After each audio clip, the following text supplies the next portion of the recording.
오늘은 10월 14일 월요일입니다. 오늘 매일 성경은 열왕기하 23장 31절에서 24장 7절 말씀입니다. 24장 1절에서 7절만 읽고 우리 함께 말씀의 은혜를 나누고 기도하도록 하겠습니다. 우리 본문 함께 같이 읽겠습니다. 여호야김 시대에 바벨론의 왕 느부갓네살이 올라오매 여호야김이 3년간 섬기다가 돌아와서 그를 배반하였더니 여호와께서 그의 종 선지자들을 통하여 하신 말씀과 같이 갈대아 부대와 아람의 부대와 모압의 부대와 암몬 자손의 부대를 여호야김에게로 보내 유다를 쳐 멸하려 하시니 이 일이 유다의 임함은 곧 여호와의 말씀대로 그들을 자기 앞에서 물리치고자 하심이니 이는 므낫세의 지은 모든 죄 때문이며 또 그가 무죄한 자의 피를 흘려 그의 피가 예루살렘에 가득하게 하였음이라. 여호와께서 사하시기를 즐겨하지 아니하시니라. 여호야김의 남은 사적과 행한 모든 일은 유다 왕 역대 지략에 기록되지 아니하였느냐. 여호야김이 그의 조상들과 함께 잠에 그의 아들 여호야긴이 대신하여 왕이 되니라. 애굽 왕이 다시는 그 나라에서 나오지 못하였으니 이는 바벨론 왕이 애굽 강에서부터 유브라데 강까지 애굽 왕에게 속한 땅을 다 점령하였음이더라.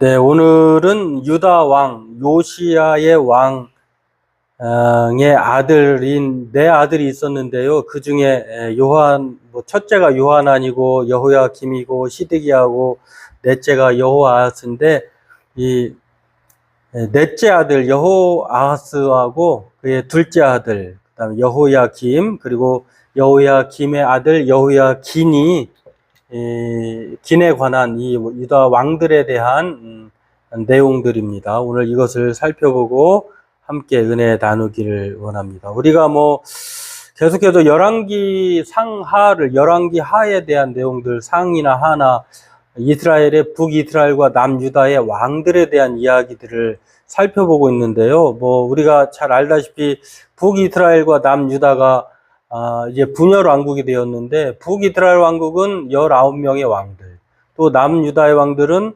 20명의 왕들이 있는데 이제 그 중에 거의 지금 오늘 살펴볼 여호아스라고 하는 왕은 요시아의 아들로서 거의 후대의 왕에 속하게 됩니다.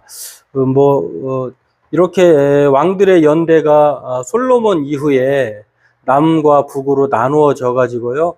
북왕국은 이렇게 여러 왕조들이 이렇게 나뉘어져서 왕을 차지하고 통치하게 되었지만 남쪽 같은 경우는 다윗의 왕조 한 왕조로 그렇게 왕위가 계승되어져 가는 것을 알 수가 있는데 북이스라엘 왕들 중에는 하나도 선한 왕이 없었다고 하면 남유다의 왕은 그래도 조금 나은 8명의 선한 왕들이 있었다라고 하는 것입니다. 그쯤에 오늘 여호아스라고 하는 요시아의 아들, 넷째 아들에 관한 이야기, 그리고 둘째 아들의 여호야김의 아들과 또 그의 아들인 여호야긴에 대한 내용이 오늘 우리에게 살펴보려고 하는 말씀입니다. 그렇습니다. 오늘 이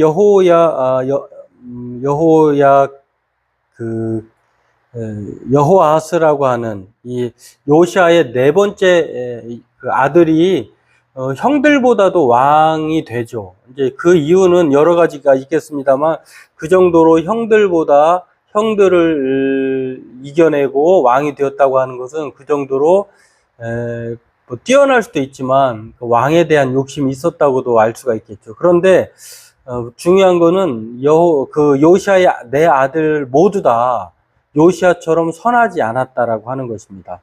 왕이 된들 못하겠습니까?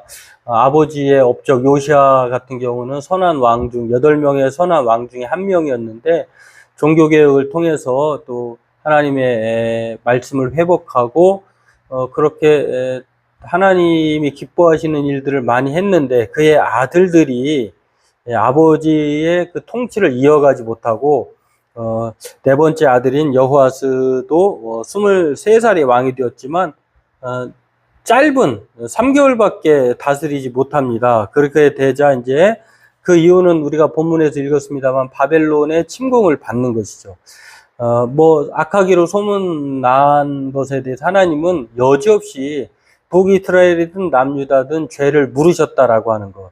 그래서 여호아스가 3개월밖에 바벨론의 침입을 받아서 왕위를 빼앗기자 이제 그의 형인 요시아 왕의 둘째 아들인 여호야김이 바벨론에 의해서 왕에 등극을 합니다. 그런데 그럼에도 불구하고 뭐 여호야김이 왕이 되었음에도 불구하고 그는 애굽으로 끌려가는 신세가 됩니다. 그리고 거기서 죽게 되는데요. 참 여러 가지로 요시야 이후에 나라가 엉망으로 나누어지는 그렇게 나락으로 떨어진 것을 볼 수가 있습니다. 엘리야김 같은 경우도 25살에 왕이 되었지만 예루살렘에서 11년간 통치하긴 했습니다. 그러나 그에 대한 평가도 조상들이 행한 모든 일을 따라 여호와 보시기에 악을 행하였다라고 하는, 그래서 하나님은 괜히 그들의 통치권을 빼앗는 것이 아니라 그 죄에 대한 심판을 물으셨다고 하는 것을 성경은 일관적으로 말을 하고 있습니다. 이 바벨론의 느부갓네살 왕의 침입을 받아서요, 여호야김 같은 경우도 3년간 섬기다가 결국 배반해서 애굽을 의지하려고 했습니다만 결국에는 죽게 됩니다. 그리고 그의 아들 여호야긴이 왕위에 오르게 된 내용이 오늘 본문의 내용입니다. 그렇습니다. 요시아의 아들들 그리고 그의 손자까지 모두 다 하나님이 보시기에 하나님의 말씀대로 살지 않고 또 악한 왕으로 평가되는 것을 보면서요, 또 하나님은 그러한 사람들의 죄를 물으셔서 또 하나님의 통치권을 인정하도록 하는 그런 성경의 뜻이 오늘 우리에게 가르쳐주고 있는 것을 알 수가 있습니다. 하나님은 죄를 반드시 물으신다라고 하는 것. 오늘 이 본문을 통해서 저와 여러분들의 삶이 정말 하나님이 죄를 기뻐하지 않고 또 하나님은 죄를 심판하신다라고 하는 사실을 기억한다고 하면 오늘 저와 여러분들은 죄에 대한 싸움, 또 하나님이 기뻐하시는 일들을 통해서 또 오로지 하나님만 의지하고 하나님의 말씀에 순종하는 삶을 살아야 할 줄로 압니다. 오늘 저와 여러분들이 이것을 기억하고 하나님을 떠난 삶이 얼마나 불행한 것인지, 또 하나님은 죄에 대한 심판을 행하신다고 하는 사실을 기억하면서 오늘 죄와 싸우고 또 하나님을 가까이 하는 말씀에 순종함으로 하나님의 인도함을 받는 그러한 복된 삶을 사는 저와 여러분 되기를 바라겠습니다. 오늘 말씀들을 생각하면서 우리가 주님 안에서 날마다 동행하며 주의 말씀에 순종하는 자로, 그래서 하나님의 인도함 가운데에 살아가는 우리가 되게 해달라고 그렇게 각자 기도하도록 하겠습니다. 기도하겠습니다.